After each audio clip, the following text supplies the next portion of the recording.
Hello and welcome to Vision Denial. My name is Sam and this is Worlds Watch, the new version, where we're going to go over the playoff of every single region that has gone through. And this time we're doing the LCS within North America. And this is going to be the LCS. This is the last time that we know it because of the consolidation thing. Yikes. Besides my thoughts on that, which they're bad. I don't like them. It's not good. I don't think it's helpful for anything going forward. But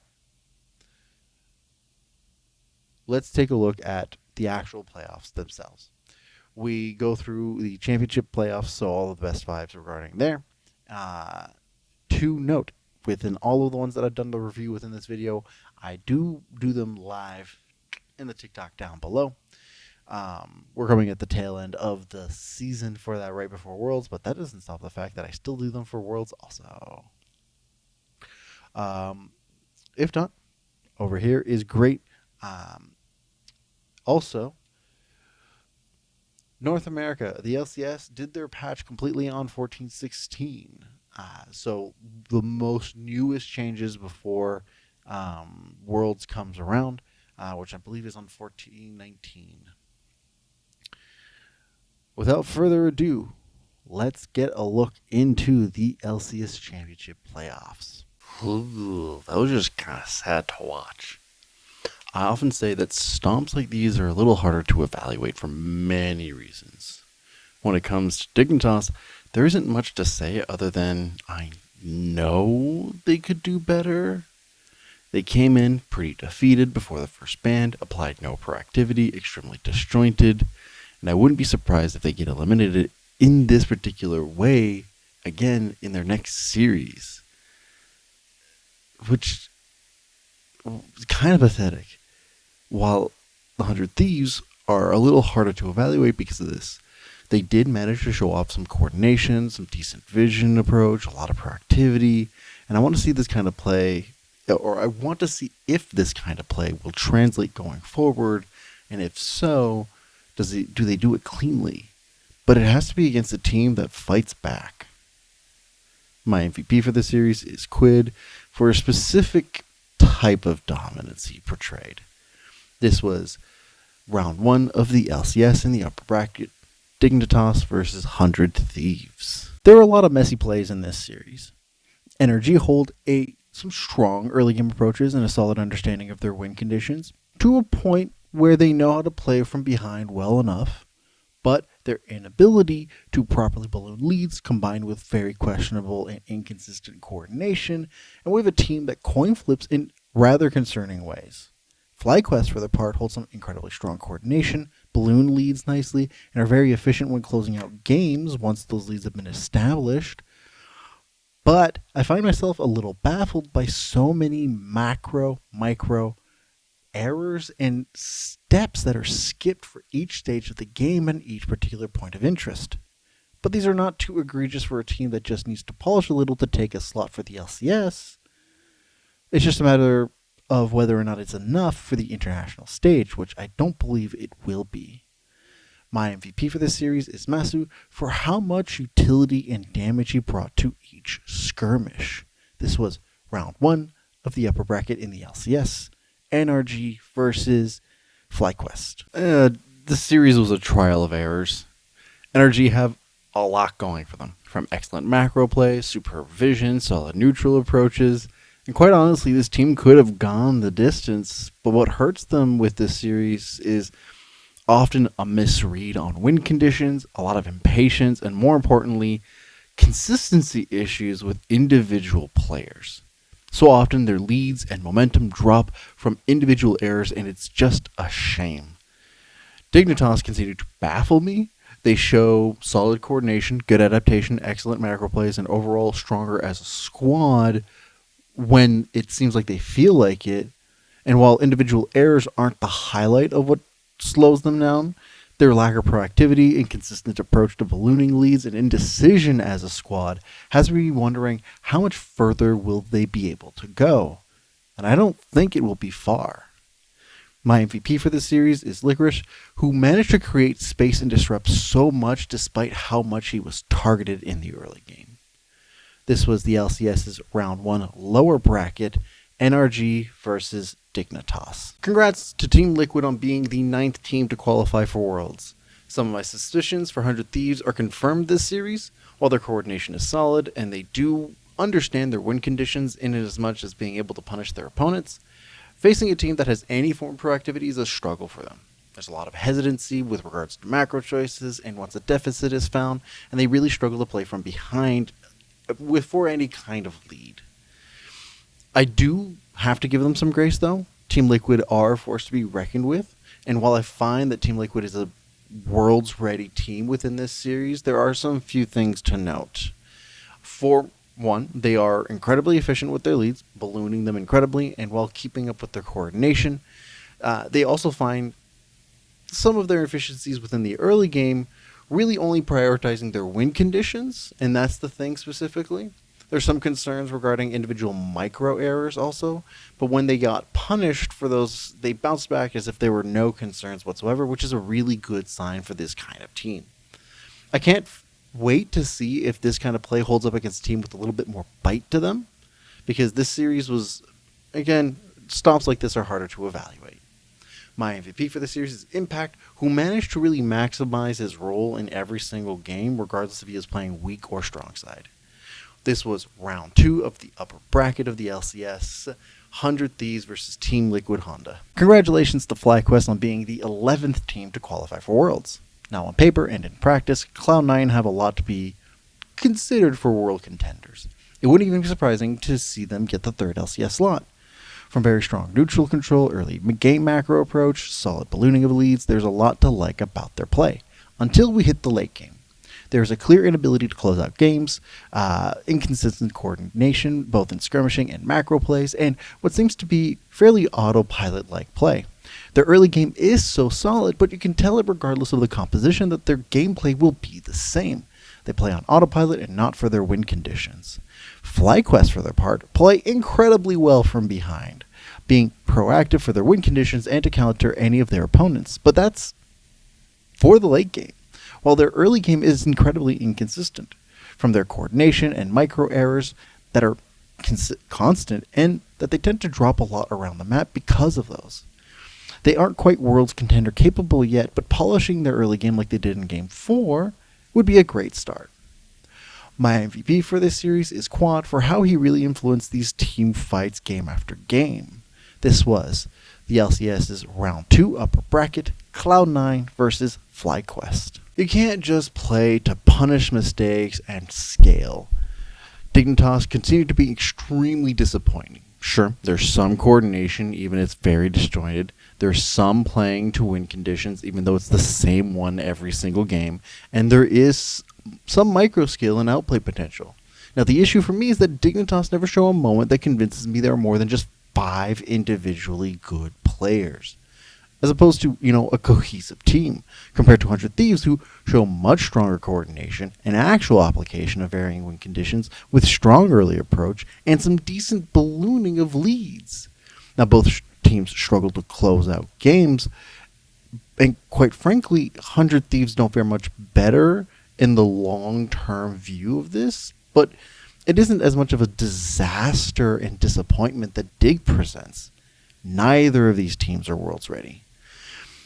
My MVP for this series is Quid, who created so much space and enabled his team's skirmishing power.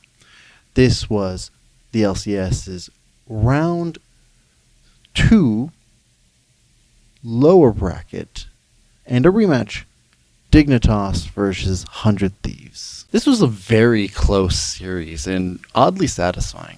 FlyQuest managed to do a whole lot and alleviate some of my concerns I had from their previous series. Strong early game approaches to help their already excellent neutral play, altogether with some solid coordination, and this is a nice benchmark for at least the lower half of Worlds qualified teams. In spite of the fact that this went to 5 games, FlyQuest still had very little early game proactivity compared to Team Liquid, forcing themselves on the back foot by default. Now, correcting that on top of some of the micro errors could make a huge difference going forward for them. Team Liquid continued to be very scary, but cracks have begun to show. Their late game worries from the past are still here, but only against teams that really meet them toe to toe for those stages of the game. But when leads are had from the early game and ballooned with some very scary vision, incredibly well calculated macro approaches, and all around clean plays, this is for sure a strong representative for the LCS. My MVP for the series is Jan, who had some immaculate team fighting. This is round 3 of the LCS in the upper bracket, FlyQuest versus Team Liquid Honda. Congrats to 100 Thieves on being the 15th team to qualify for Worlds. Cloud9 somehow disappoint in the most expected ways. They still hold strong fundamentals from vision to early game approaches and neutral setups, and the list really goes on about their strong play, but their biggest hurdle had always been in the ways they played the late game and how they closed out games. Even their one victory this series was very dicey, and it couldn't be pulled off despite having early leads in most of the series. 100 Thieves, for their part, haven't fully alleviated my concerns, but there's already a lot of improvement in the closing out of games, which was honestly my largest criticism for them. Combine that with some solid coordination, decent approach to the win conditions, and what is frankly some solid play from behind, and there is something there. I just hope to see some corrections regarding their micro errors and overzealous play, as stronger teams will regularly punish them for it. My MVP for this series is Tomo for his incredibly consistent skirmishing. This was round 3 of the lower bracket of the LCS, Cloud9 versus 100 Thieves. This is more of what I expected from both of these squads. 100 Thieves still show us some solid early gameplay, approach to neutrals, and coordination, but clearly something froze for them, leaving their ballooning leads, closing out games, or even any neutral approach to become something fully disjointed instead of their well-coordinated within the squad. Given what they have shown so far, it wouldn't surprise me if they struggle against faster teams with more coordination during Worlds. All the while, FlyQuest have really cleaned it up. Their fundamentals on display on top of strong macro plays, coordination, ballooning, and closing out each game is really strong. And while I still think that FlyQuest is a serviceable team as a representative of the LCS, their early game woes are still present. And if they face off against a team that have stronger pace and control of each stage of the game, it will become harder for them to pull off any of the macros or coordinations that they are accustomed to while playing ahead. My MVP for this series is Busio for how much he controls each skirmish. This was the 4th round in the lower bracket of the LCS, 100 Thieves versus FlyQuest. You really gotta watch out for those minions. Now, don't get the results of this series twisted. Team Liquid still holds some very strong approach to this game. From macro play to neutral approach, coordination, and early game prowess, this team really knows how to capture leads to balloon them as much as possible. The issue comes down to individual play, late game insecurities, and tunnel vision. This team will get lost in their own play and forget the larger picture. When ahead, it's fine, because there's a lot of wiggle room to help overfocus. But in situations like Game 4, having 2 people defending the base would have helped a lot here, guys. Now, FlyQuest, for their part, show a huge amount of improvement from their last series. The early game woes is mostly gone, and everything else from vision to neutrals and have really performed solidly here. I would hope that this set of improvements continue into the international stage, as I find it's not quite as clean as I'd hope, and so many of their micro errors really hurt them in the long run. I.e., if it weren't for the minions of Game 4, I could see Team Liquid getting a 3-2 in this series. MVP for this series, or mine at least, is Whippo, who stepped up and was incredibly disruptive to Team Liquid. This was the grand finals of the LCS and a rematch. Team Liquid versus FlyQuest. And with that, here are our representatives for the LCS. Not including some of our most expected ones like Cloud9, who could not qualify. We've got FlyQuest, Team Liquid, 100 Thieves. Frankly, 100 Thieves most surprised me out of all of the teams to qualify. And frankly, it's deserved. They were the most consistent team for like the bare minimum of what was needed to qualify within the LCS. And that's totally fine. Would I have preferred a Cloud9 that could do well? Yes, because their overall style and seems like the default was the better bar. But 100 Thieves also shows a lot of propensity for improvement and likelihood are probably going to be a better performing team going into the international stage. Team Liquid, for their part, shocked me in their inability to look at the bigger picture. They play the macro just well. They play a lot of stuff incredibly well, including neutrals, coordinations, all of that good stuff, right? But the biggest but here is that it seems like the pre-scripted and very like tunnel vision version of it all. And quite honestly, I couldn't give much of a shit about that. I want to see teams with a lot more adaptability within them, and Team Liquid hasn't quite shown that they do. Now, given the circumstances, do I think FlyQuest is going to perform any better? No, I don't think so. I think the best of 5 is indicative of the same kind of desperation sometimes that we see out of FlyQuest. They have all of the right stuff, right? Between these two teams here, I think that those are the high points of this league. And so it's just a matter of seeing if they clean up and they become more adaptive. Because if they do, both of these teams are likely to like challenge for what is the top 8 spot, landing in the upper half of everything else. 100 Thieves is a whole other bag. And while I would hope that they could do enough improvement between now and then, I have no inclinations or thoughts that they will ever come close to qualifying in the top 8 of Worlds.